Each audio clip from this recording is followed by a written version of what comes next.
Hi friends, எல்லோரும் எப்படி இருக்கீங்க? நம்ம ஃபிஷ் பாண்ட் பார்த்தீங்கன்னா ஒரு மாதமாக க்ளீன் பண்ணாமல் வச்சுருக்கோங்க. எப்பயுமே ஒரு வாட்டி மந்த்லி 1 or 2 times நம்ம க்ளீன் பண்ணிவிடுவோம்.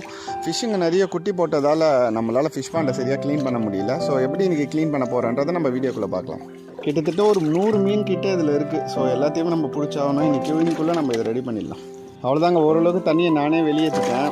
மீதி இருக்க கொஞ்சம் தண்ணியை இவர் வெளியேற்றுறாரு. ஸோ அதனால் அவர் அதை பண்ணிகிட்ருக்காரு. ஃபிஷ் பாண்டை க்ளீன் பண்ணியே கிட்டத்தட்ட எப்படியும் 50 நாள் மேலே ஆயிடுச்சு. ஸோ இதை கண்டிப்பாக க்ளீன் பண்ணி ஆகணுங்க. ஸோ இருக்கிற மீனுங்கள்லாம் செத்துறதுக்குள்ளே நம்ம ஓரளவுக்கு ஃபிஷ் பாண்டை இன்னைக்கு க்ளீன் பண்ணிடணுங்க. ஒயிட் மாலி, பிளாக் மாலி, அப்புறம் ஒரு கோல்டன் மாலி ரெண்டு பேர் வாங்கி விட்டாங்க. அதுதாங்க இப்போ கிட்டத்தட்ட ஒரு 100 குட்டிக்கிட்ட போட்டிருக்கு.